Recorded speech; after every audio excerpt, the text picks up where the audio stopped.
Welcome, everyone. I'm Lorelei Tangi, University Librarian at UC Irvine.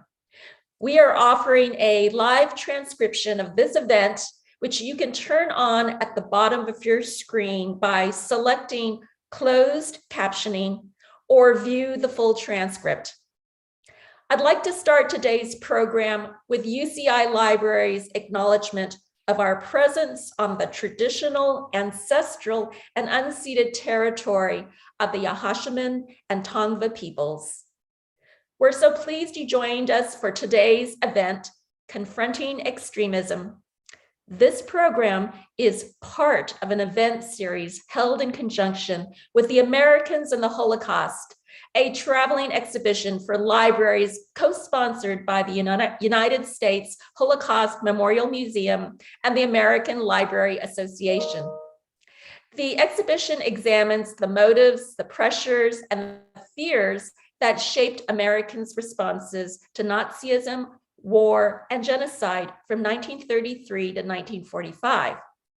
UCI Libraries is one of 50 sites in the United States and the only Southern California site selected to display this traveling exhibition. It will be available for viewing until the end of tomorrow, March 9th, in the lobby of the Jack Langston Library at UCI, and the building hours are 8 a.m. to 11 p.m. So if you have not visited the exhibition yet, we encourage you to stop by. As we near the end of our hosting period, we reflect on what an honor it has been to bring this exhibition and related events to UCI and the broader Orange County community. Tonight, we will hear from Professor Deborah Lipstadt and UCI Vice Chancellor for Equity, Diversity, and Inclusion and Professor of History, Douglas M. Haynes. Now, Deborah Lipstadt is the DeRoe Professor of Modern Jewish History and Holocaust Studies at Emory University, and she's best known for having been sued for libel by David Irving, a Holocaust denier. After many years, she won her case and wrote a book about it, History on Trial: My Day in Court with a Holocaust Denier, which was later turned into a 2016 feature film called Denial. In 2021, Professor Lipstadt was nominated by President Joe Biden to serve as special envoy to monitor and combat anti-Semitism, which is an ambassador level position, and her appointment is pending Senate approval. Our other speaker, Douglas M. Haynes, is the inaugural UCI Vice Chancellor for Equity, Diversity, and Inclusion. He leads a comprehensive effort to establish UCI as a national leader and global model of inclusive excellence. And at the core of his aspiration is a campus community where all expect equity, support diversity, practice inclusion, and honor free speech. Due to Professor Lipstadt's pending appointment approval, this conversation has been pre-recorded, and after their discussion, there will be time for a Q&A with Vice Chancellor Haynes, and we invite you to submit your questions using the Q&A feature, which is listed at the bottom of your screen at any time. So here's the video of the discussion.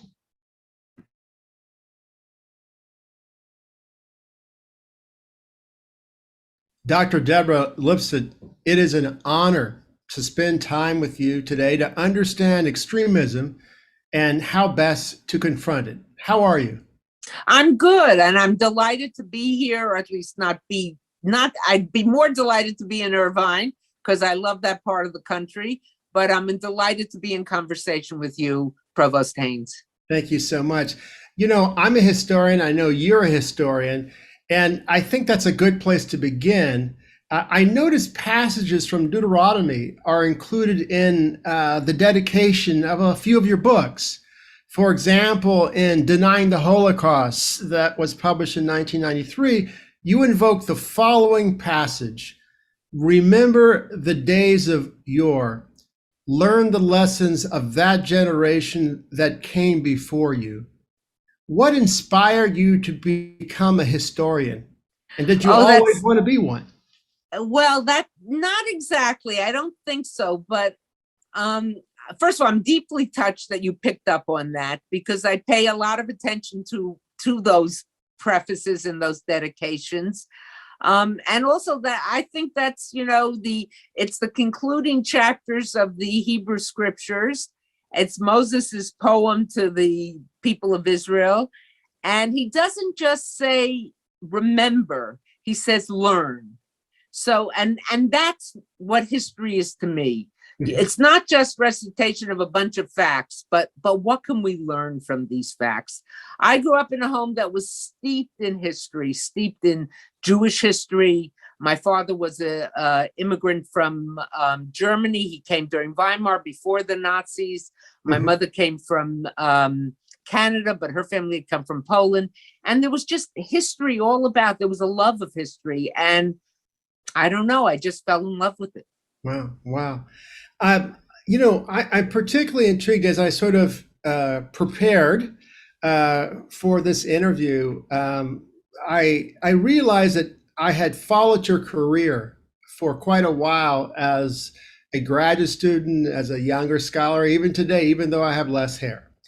And what strikes me is that when I look at the totality of your scholarship, it provides this very powerful genealogy of modern anti-Semitism in the 20th and 21st centuries. And it really causes me to ask an even broader question about the devaluing of Jewish people and minimizing their distinctive experience. And so what is it? Here's the big question.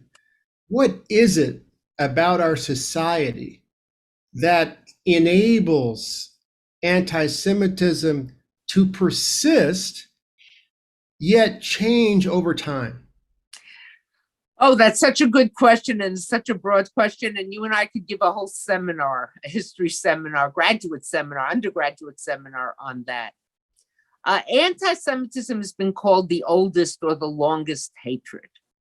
And it is something, I trace its origins to the story in the New Testament of the genocide, of the death of Jesus, the crucifixion. And I'm not saying that that it had to turn into anti-Semitism, but the way that story was used, certainly in the Roman Empire, because as I point out to my students, the New Testament was written by Jews for Jews to convince them to accept this new form of Judaism, which goes on to become a new religion.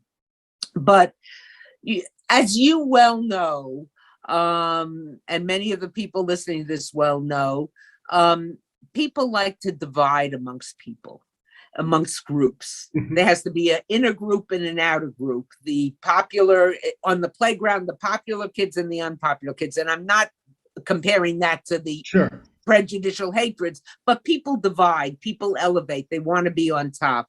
They want to look for a way of differentiating themselves. And over millennia, it's not just centuries, but over millennia, Jews have been used in that way, starting in the Christian church, but moving outside the church. But the church, maligning the Jews, making them other. If there was a plague, the Jews poisoned the wells. It's, sometimes when you hear some of these comments about COVID-19, it just resonates. But poisoning the wells, the Jews do all sorts of things, et cetera, et cetera. And then that morphs. But here's the irony. It goes from the church, it goes to people like Voltaire, who hated the church. He hated the power of the church. Yes, but when he writes about Jews, he could be the worst anti-Semitic church father. They were generally church fathers, but not only.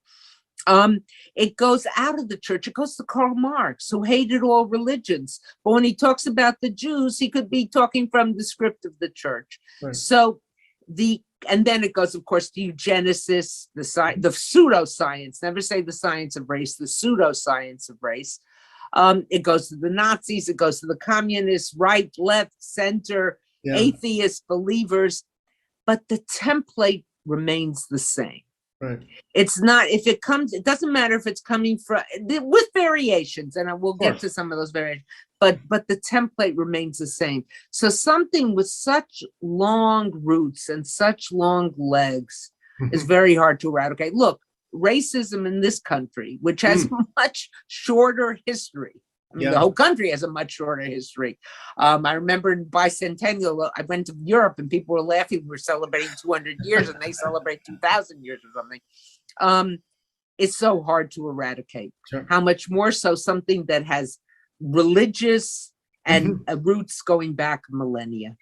Well, that makes me think of your most recent book in 2019 entitled Anti-Semitism Here and Now. You write in a note to the reader something that really sort of grabbed my attention. You write that this book was particularly difficult to write. And the reason why I sort of paused on that is because over the course of your career, I mean, you've written about a very challenging subject, the Holocaust. You've written about the refusal of the American press to acknowledge it during World War II. You spent time exposing the methodology of the deniers, and even attempt by a denier to strip you and silence you of your voice. And so, what was it about the here and now that was difficult to write in the 21st century? Well, you're taking me down intellectual memory lane or professional memory lane. When I wrote about the press and the Holocaust, and I actually grew out of a question that was asked me by a student when I was teaching a course on the Holocaust. I was explaining what governments knew, what the State Department knew, the White House, etc. A student just burst out and said, well, what could my parents, that's how long I've been teaching, now they'd say my grandparents, what could my parents have known? Or they may even say great-grandparents, who knows? And from there, but I wrote other books, and then I came on to Holocaust denial, which I thought would be a temporary excursion. Of course, it changed my life. But that was hard to write because the deniers were present, but they were over the course of time, and certainly as a result of the lawsuit, I was sued by a denier. We can talk about that later. I began to see less and less attention to denial, to hardcore denial, saying it didn't happen. But when I was writing Anti-Semitism, this is a long way to get to an answer to your question. When I was writing Anti-Semitism Here and Now, I was writing about the basis for the Holocaust, the basis for denial, the basis for so much of the essence of anti-Semitism. I was writing about something that many people thought that after the Holocaust was finished, and here it is, here and now. And as I was writing, this is what made it so hard. I saw it growing. I saw it growing new roots, attracting new groups. I saw people using it to attract new groups. And it was almost like all those years that I've been writing and working, I'd been pushing the boulder up the hill, and it was just coming back down.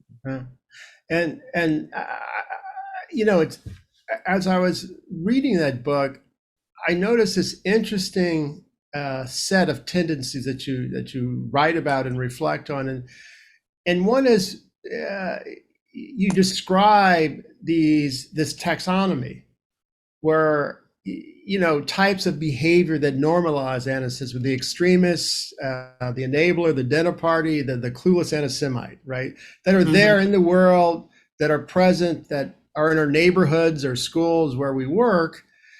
And then you also talk about efforts that delegitimize anti-Semitism. So how do those two things work together? Yeah, it's a very good question. First, on the taxonomy, you know, I was recently, just a few months ago, I was an expert witness in Charlottesville at the civil suit brought against the organizers of the Unite the Right rally in August 2017. The lawyers who brought the suit on behalf of, I think, 11 plaintiffs who had been Heather Heyer's family, the young woman who was murdered, and a number of other people, Black and white, Jew and non-Jew, who had been terrorized, beaten by the demonstrators. And when the lawyers began the case, they thought, well, this is going to be all about racism because, you know, it's the white nationalists. But what they immediately saw, and they saw it more and more as they got more access to more and more materials, was how deeply embedded was the anti-Semitism, and not that the anti-Semitism and the racism of the organizers were contiguous, but they were meshed one with the other. So they asked me to look at that. And it was and then I was in court, and they were all sitting there, 24 defendants, because they brought it with all these organizations, individuals. This was the first and the most serious, I think it was the first, certainly in recent times, effort to unite the far right. If it had worked, we would be dealing with united far right. We're dealing with a more united far right than before, but would have been even worse. And here I was talking about people who came to Charlottesville ready to do battle. They talked about that in their emails. They talked about coming now here. They were extremists. They were coming ready to do battle. But in the emails, they also talked about what to wear.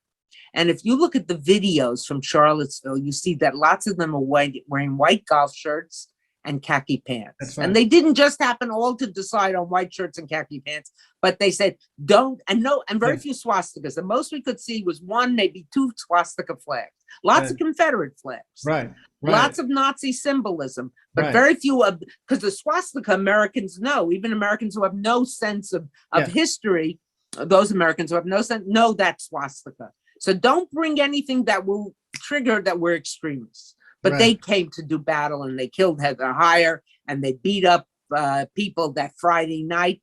I talked to some of the defendants who were standing around the Robert E. Lee statue, who felt that their lives were really in danger. So that was the extremist. And that, of course, is the most dangerous in terms of anti-Semitism in Pittsburgh. The murder and the massacre in the synagogue in San Diego 6 months after that, in places in Europe, etc. And they're, of course, the most dangerous because they come to kill, they come to do damage, they come to harm. But equally insidious is what I call dinner party. You know, the person who would never think of going to a Charlottesville to march, would never, but who says, oh, we hired a Jew. He's an Orthodox Jewish guy, but he's very honest. But you know, it's as if someone says, I hired a black woman, but she's very smart, or she's very industrious. You know, in that but is that, you know, it's like that some of my best friends are. You know, when I first heard that term, I said, oh, that's great. And then my father said to me, you'll never hear someone say some of my best friends are white Anglo-Saxon Protestants. You know, it's like, I'm so terrific. I'm friendly with the good ones, you know, or look at me, I'm so great. I'm friendly with them, whatever. Or I could say terrible things about them because some of my best friends are. So you have that whole taxonomy. And then you have the clueless, the person who has no idea they're saying something. And this goes for any prejudice, saying something anti-Semitic, saying something racist. Because the hatred is so deep into the society that they just assume, well, if you're Jewish, you're rich. If you're black and you're at Princeton, you got there on affirmative action and you're not quite as smart or quite as good. If you're, you know, if you're, I don't know, whatever. If you're Asian, you're good at music and you're good at math, you know, whatever it might be, the assumptions and then how those things become weaponized. So you have that. And at the same time, but with anti-Semitism, and I often point this out when I'm teaching about it, anti-Semitism is a prejudice like all the other prejudices: racism, sexism, homophobia, fear of Muslims. You see one person do one bad thing, well, that's how they are. Instead of saying that's a lousy person, you say, well, that's how blacks are, that's how Jews are, that's how gay people are, whatever it might be. But it also has its distinct elements. Let's compare it to racism for a minute, or contrast it. The racist says, and often the racist is just the anti-Semite, it's just turned in a different position. If those people move into our neighborhood, there goes the neighborhood, there goes the property values. If their kids go to our kids' school, there goes the school.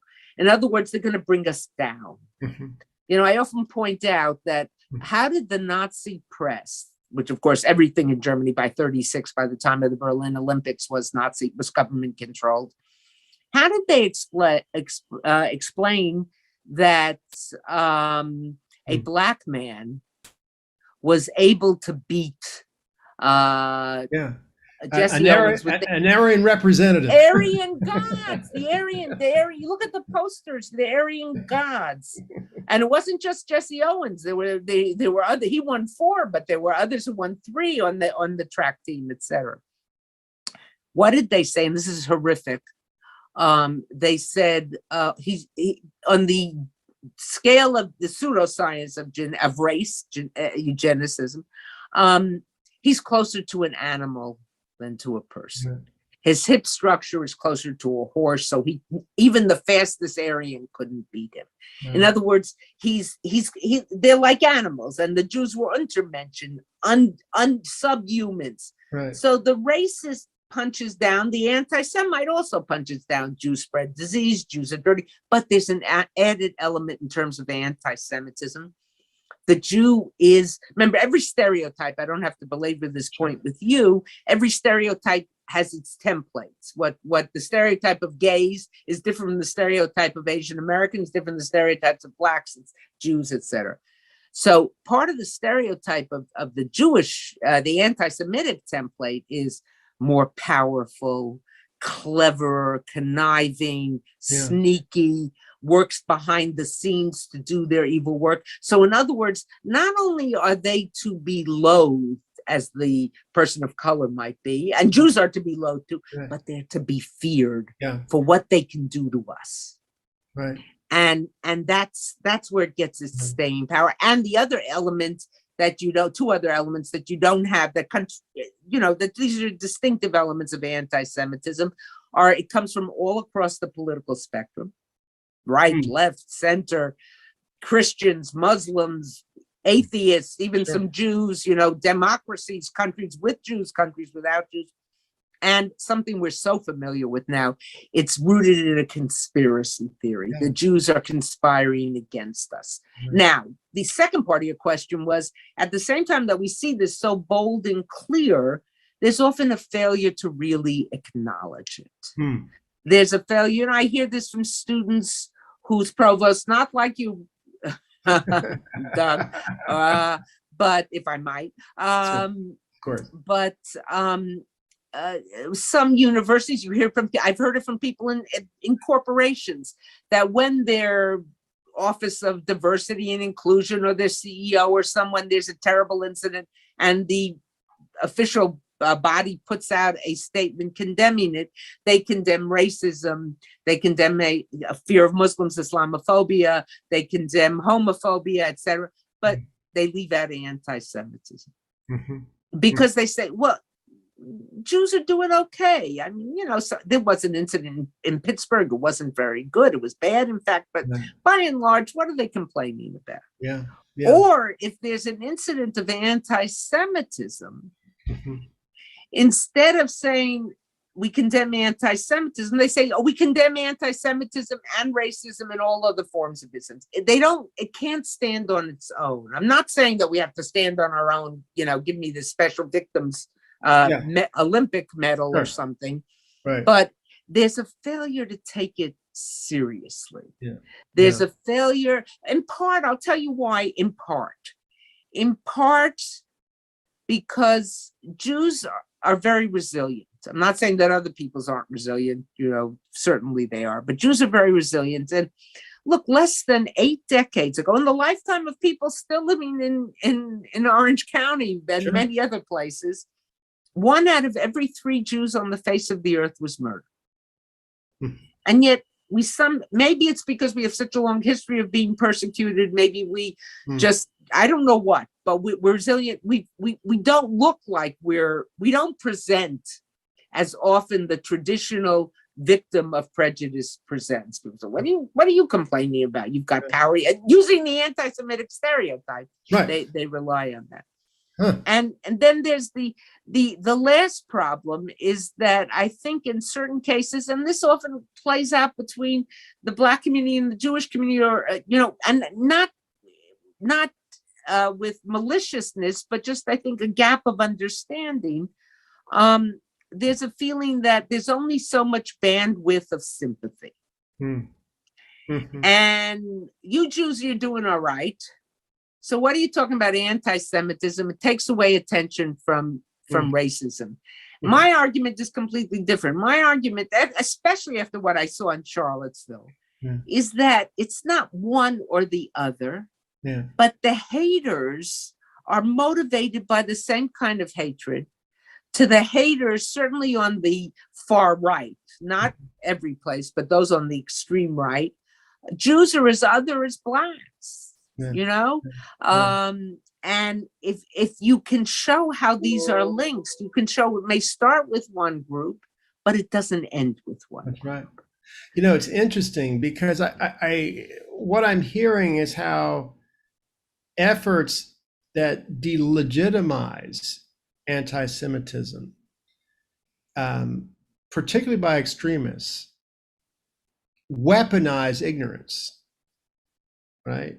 And how these sort of subtler forms of anti-Semitism just creates a toleration, right? Which sort of brings me to a formulation that you talk about in your book, because in many of your books, not just Here and Now, you really talk about language and how language facilitates or excuses the differential treatment of Jewish people. And you use this, you call them yes, but formulations, right? They sort of rationalize and legitimize viewpoints such as Holocaust denial, right? It's the search for the truth, right? Or neo-Nazism, that it's an expression of the marketplace of ideas, right? Or extremist religious views, that they're a reflection of hypersensitive reaction to a stigmatized culture or religion, right? And so here's the question. This is a kind of a build-up to the question. But I mean, are these formulations, yes, but formulations, necessarily anti-Semitic, or are they insidious in the sense that they create this cognitive space, this space for anti-Semitism to coexist with free speech, with religious freedom and other values of a democratic society? Yeah, let me say right from the beginning that I'm a free speech, I wouldn't say absolutist, because there's hate speech and there's incitement and there's slander and there's libel and there's crying fire in a crowded theater. But I'm one of those who opposes laws against Holocaust, outlawing Holocaust denial, because, unless you say those Jews over there, they believe in the Holocaust and they're causing us pain, let's go beat them up, then it's hate speech and it's incitement. Right. But I think what you're asking in the yes, but formulation is also, it speaks to all forms of hatred. Yeah. I mean, they aren't so different, which is so disturbing that so often, and it's on the college campus, we see it a lot. The failure to take anti-Semitism seriously. Because, the failure to say, well, yes, but, yes, I said something, but you're a Jew, you can handle it. Yes, or going to Holocaust denial, which we don't see on the campus, thank God that much. Yes, of course there was a Holocaust, but was it really 6 million? Or that's hardcore Holocaust denial, where you're denying the facts, and you as a historian certainly recognize that. But there's also what I call softcore denial. Softcore denial is, yes, of course there was a Holocaust, but do we have to keep hearing about it?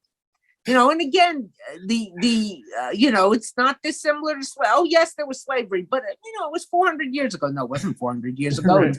It was a whole lot more. And the impact, Jim Crow was slavery without slaves. It was et cetera, and other things which I don't have to belabor here. That yes, the Jews are complaining again, but come on, they have it okay. Right. And you said earlier about words. I gave testimony last week before the Senate Foreign Relations Committee in my hearing for my nomination. And I said, I wasn't in my notes, but in answer to one of the senator's questions, I said, Senator, it all begins with words. Whether you're talking about the Armenian genocide in Turkey in World War I, whether you're talking about the Holocaust, whether you're talking about the Rwanda genocide, whether you're talking the genocide of Muslim men and boys in Srebrenica in the former Yugoslavia. It wasn't, I've been to Rwanda a couple of times. It wasn't like suddenly the Hutu leadership said, okay, let's go kill the Tutsis. And someone said, oh, we never heard of that. And they took machetes and they killed 100,000 people in 100 days or so. I forget the exact number. We don't know the exact number, but close to that. But it was built up. The radio from the Congo was building up the hatred and talking about them as vermin. It could come right out of the Nazis in many respects. Yeah. There's a very if you ever get to Kigali, there's a very powerful Holocaust and Rwandan Genocide Center, which shows the comparisons and the contrast. And one of the powerful things I saw in one of those historical centers was a statement by a Tutsi survivor who said, after the Holocaust, I thought never again meant for everybody. Wow. That was, I took a picture. If I find it, I'll send it to you. It just wow. blew my mind, mind. So, but it begins with words. It begins with little statements. It begins with put downs. And it begins with, oh, it's only a joke. Well, there's certain things, and it depends. If it's within the group, we make jokes. We josh each other. We kid each other. But, oh, can't you take it? Well, but it begins with words.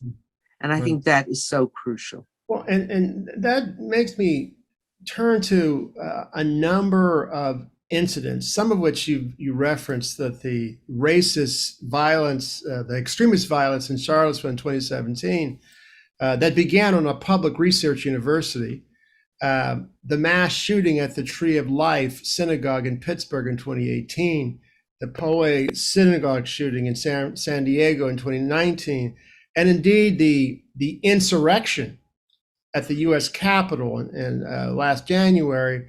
And what's striking is that these events are very public, and my question is, to what extent have these events pushed elected leaders as well as university leaders to confront something that they can't miss?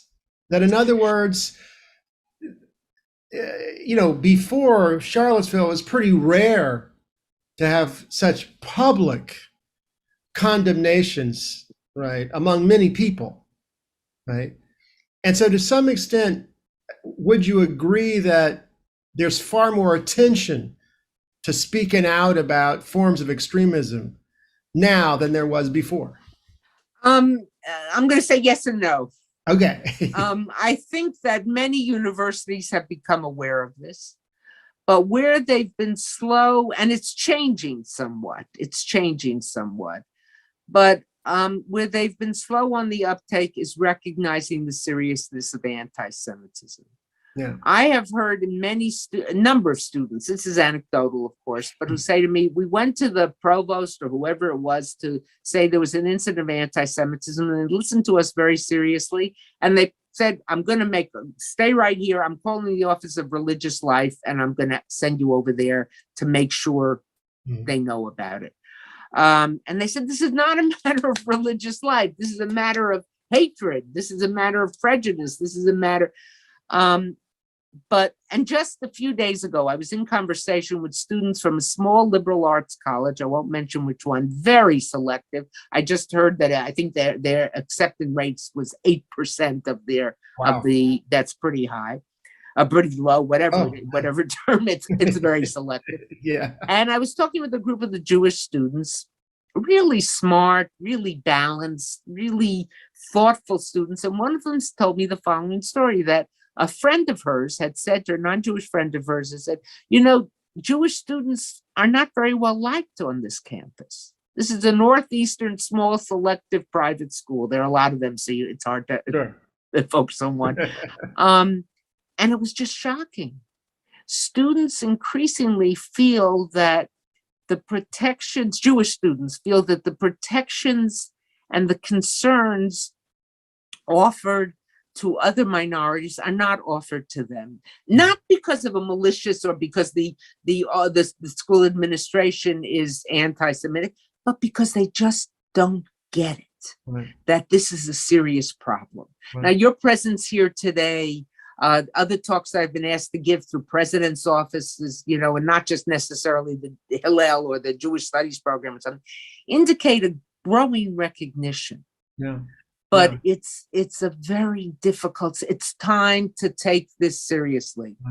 And, I want to acknowledge that I think here at UCI, in 2016, I think, we put out a report entitled Higher Ground that essentially was coming to terms and making a robust commitment that inclusive excellence incorporates many communities, including the Jewish community.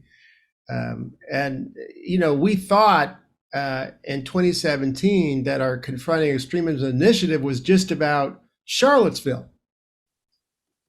No one could have imagined what would happen afterward. That's right. And so our Confronting Extremism initiative is a program that our Chancellor, Howard Gilman, has argued that universities have to lean in, right, to mobilize our research, teaching, and service mission to understand what this phenomena is so we could better inform our actions. And that brings me to something. I have two questions in the time we have remaining, so I think we have to be somewhat briefer. In other words, keep your answer short. Okay. I'll do it. It seems to me that there's a paradox. There's far more attention, I think, and awareness of anti-Semitism, right? First, but Jews feel left safe, right? And so on the one hand, you have more attention, but at the same time, there's a sense of feeling more exposed. That's right. With good reason. Drive down, I live not far from my synagogue. There are a couple of other synagogues in the neighborhood. You'll know them by the police car in front of them. Yeah. When there's services, there's always a guard there. And next week for our synagogue, we have special security training. What happened in Texas, in Colleyville, Texas, 4 weeks ago, they said we're alive because of the training we got. Yeah. And the rabbi threw a chair at the guy and they ran, know? Yeah. I look across the street, there's a very nice church right across the street and down the block, no guards. Yeah. No police car. And it's not imagined. So, yes, there's more attention, but I think part of it is there's a feeling of this is not serious. There are this is not to take away one iota from the other serious hatreds, which are so prevalent in our country and in so many places. Right. And it's not that if we pay attention to this, there'll be less, as I said earlier, bandwidth to that. But they're part and parcel of the same thing. And we have to take it seriously, even though often Jews don't look like the victims of prejudice as other groups might. I want to ask my final question. and it is, what gives you hope? That's a great question. That's a great question. And the best, I've only been asked it once before, and that was at the famous book fair, Hay on Wye in Wales, right before the pandemic. I'll tell you, you're a historian, I'm a historian. There is no logical reason why Jews should be around. We're a small group. We're a group that's integrated often into the society, certainly in the modern era. We're a group that likes to be like everyone else, you know? We've been, not just Nazism, but in so many other, we shouldn't be here. And yet we're here. Yeah. We have our institutions, we have our culture, we have thriving Jewish studies programs. I, as a historian who studies this phenomenon, cannot explain how it's possible. Wow. If we've managed to survive all this time with all these other things, and it's not been because of the hatred, it's been despite the hatred. Right. It's been because we know that this is our heritage, this is who we are. This has given so much, the world has given so much to us. I'm not going to break. I'm taking off my mortarboard and putting on my yarmulke or my kippah as if. But to end on a personal note, maybe, if we've been around so long, I'm not going to be the one to break the chain. Awesome. Dr. Deborah Lipstadt, I just want to thank you so much for your scholarship, for your witnessing, and for your advocacy. And I am very hopeful that the U.S. Senate will confirm you, because I think more people should learn and listen. Thank you again for joining us at UC Irvine. And thank you for having me. Wow, that was great. And now it's time for the audience to pose questions to Vice Chancellor Haynes. Please submit your questions using the Q&A feature at the bottom of your screen. So I'm turning it over to you, Doug. Thank you so much, Lorelei. Again, good evening. I'm glad you're joining us. And I'm looking at the Q&A box, and there's a lot of questions that are coming in. One question has to do with the status of Hillel at UC Irvine. And for those of you who aren't familiar with Hillel, it's part of a county-wide organization that's really about promoting Jewish culture, Jewish life, particularly on university campuses. And so there is a chapter that's affiliated with UCI, and there's also chapters at Chapman University and at Cal State University Fullerton.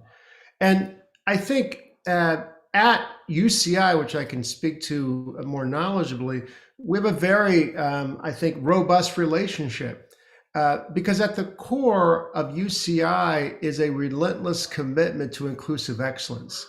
And we feel that the best way to realize that is to welcome people to UCI, allow them to be themselves, and to contribute to this vibrant, diverse community, which every day is an emphatic statement about the importance of inclusive excellence. There's also another question by Mitch Seigel. He writes, I've been to the Holocaust museums in DC and Jerusalem. I'm Jewish and clearly believe that what went on during the Holocaust. What really woke me up was when I visited Auschwitz. Are there companies who have planned trips to see in person what went on in Poland and other concentration camps? You know, Mitch, that is an excellent question. I don't have the answer for that. What I would recommend that you do is to consult the Holocaust Memorial Museum in DC, and they actually may have more information either about organize learning tours that are hosted, or other ways to visit and learn more about this very consequential event in human history.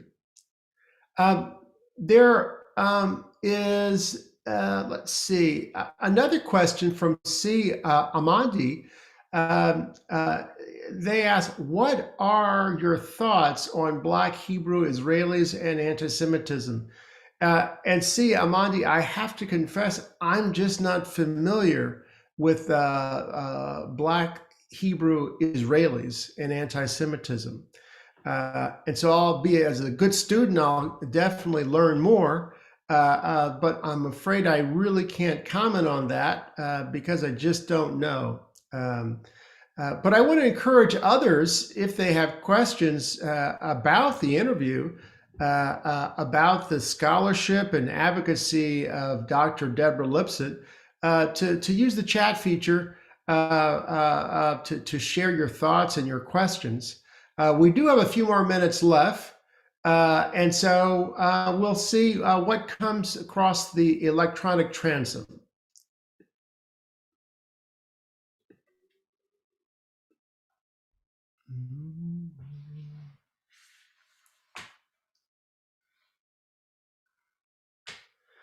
While we're waiting on questions, one thing that really sort of stood out to me during my interview with Dr. Lipstadt is just the breadth of her scholarship. And for those of you who have read Anti-Semitism Here and Now, her 2019 book, or Truth on Trial, History on Trial, I also want to encourage you to consider other works by her, including Denying the Holocaust, which is a 1993 book and it's very powerful. I see Harriet Malman, I see Jacqueline Chavez's question. What keeps me hopeful? You know, what keeps me hopeful are many things. I think the mission of the University of California, Irvine is something that animates me each day, because we are about mobilizing talented people from Orange County, the state, across the country, the United States, to come to UCI and share in our mission and to help transform the world. And I just think that is a very life-affirming mission. I'm also encouraged as well by the engagement with communities. Universities don't exist in isolation, although sometimes they're described as ivory towers. But in truth, universities at their best can serve as public squares for discussion and for debate. And events like this provide a terrific example of the very best of university and community partnerships in order to explore, learn, and above all, to grow. I think Mitch asked a question that I don't have an answer for, but we may be able to provide it separately. Mitch Sagal has a question. Do you have a count on how many people visited the traveling display at the library? And Mitch, we're working on that answer. But I know I've gone through the lobby exhibition display, extremely compelling. And as University Librarian Lorelei Tanji mentioned, tomorrow is the last day. There will be other locations where the travel exhibit will go to, but tomorrow will be the last day, at least for UCI. We still have a few more minutes for questions. For those of you who still have questions. And I want to return to Harriet Malman's question, because I talked about Hillel. And Hillel, again, is part of this very robust, diverse set of communities and cultures that really define the contours of UCI. And they're really about creating a sense of place, a sense of cultural identity, and a place that's safe. And my office, and of course other offices on campus, have ongoing partnerships, collaborations, and engagement with Hillel. And again, in part because they form part of a larger community, an ecosystem, if you will, of inclusive excellence. I think Jerry Weisler answered your question, Mitch. And Robert Schulman has a question about whether UCI gives financial assistance to Hell. Robert, if I'm correct, I believe we partner with them in a variety of ways, but I don't believe we get direct funding.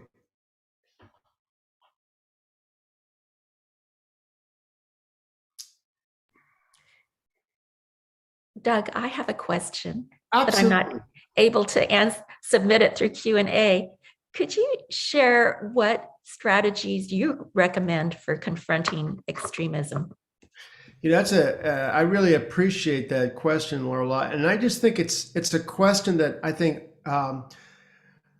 all members of our campus community, the county, the state, the country, and the world, and first and foremost, it begins with understanding. In the absence of understanding, it is so difficult to come to grips with forms of extremism that really challenge and contradict our enduring values and principles in the United States as a democratic society.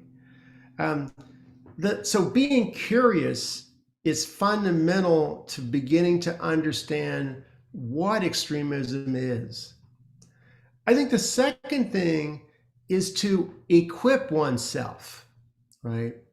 Not only with information, but being able to distinguish between trusted sources of information and those that can't be reliably verified. Because that information will help inform the ways in which you choose to respond. And it can take many forms how you respond. And for many people, it's going online and reading. In others, it's liking, following if you're on social platforms. For still others, it's making donations, sending in statements of support, signing petitions, right? I think there's other ways too, particularly, I'm a 20th century person. I think that standing shoulder to shoulder is particularly powerful. Understanding communities by engaging in relationships, right? Because ultimately, our ability to create an inclusive society is a function of our willingness to see ourselves as individuals in relationship to other people and be curious, seek understanding, learn more about the culture, the history, and above all, put all of that together and to do your part. And no one is suggesting that we have to sort of sacrifice our lives, but show displays of support can take many forms short of that. Well, thank you so much, Vice Chancellor Haynes. Your remarks are so powerful and important. Thank you for sharing your insights with us. We're so honored that both you and Deborah Lipstadt were our speakers, and I wish we could have done this in person because you would be hearing thunderous applause if we were here. So thank you. Thank you for having me, and it was my honor to participate. And now I'd like to say a few closing remarks. The Americans in the Holocaust Traveling Exhibition, which is on display until the end of tomorrow, March 9th, asks some really tough questions about America's role in this part of history. It prompted us to ask the question, what was happening in Orange County and how were we impacted by the war effort? And so this inspired us to create a complementary exhibit called Snapshots of Orange County in the 1940s, Spaces, Places, Faces. And this exhibit explores the cultural, economic, and political landscape of Orange County during this era. and it highlights the histories and experiences of diverse multicultural communities in Orange County, including a section on the Jewish community in Orange County during the 1940s. And I'd like to thank Dahlia Taft, the director of the Orange County Jewish Historical Society, for her help with this particular section. Now, the exhibit also shows how the introduction of the Army and the air bases brought soldiers and their families from all over the country to our region and changed the demographics and the cultural norms. And for more information about this exhibit, please visit the link on the slide or scan the QR code using your smartphone. Now, this exhibit was curated by 4 librarians: Nicole Arnold, who's our research librarian for student success and instruction; Cynthia Johnson, head of reference department in Groningen Medical Library; John Sisson, research librarian for biological sciences; and Crystal Tribbett, who was our curator for Orange County Regional History and our research librarian for Orange County. This exhibit will be on display through fall in the Muriel Ansley Reynolds Gallery, which is in the lobby of the Jack Langston Library. At this time, I would like to take a moment to thank our donors. It's through your generosity that the UCI Libraries can present exciting events such as this traveling exhibition and related programs, which support education and learning for the UCI campus and the community. You can see from this slide, there are many ways to support the libraries, from our OC Regional History Collection, all the way up to our Gateway Society that supports the library public events and programs. But let me highlight one special project. Within the UCI Libraries Special Collections and Archives Department, we're proud to have over 120 oral histories of Orange County Holocaust survivors and liberators that were recorded in the early 1990s by the Anti-Defamation League of Orange County. And these oral histories are on VHS videotapes. And we would like to digitize them and add transcriptions that will make their stories available online to the world. So if you'd like to support this initiative, please consider making a gift to this project that will honor and provide access to these important oral histories. And to learn more, visit the link on this slide.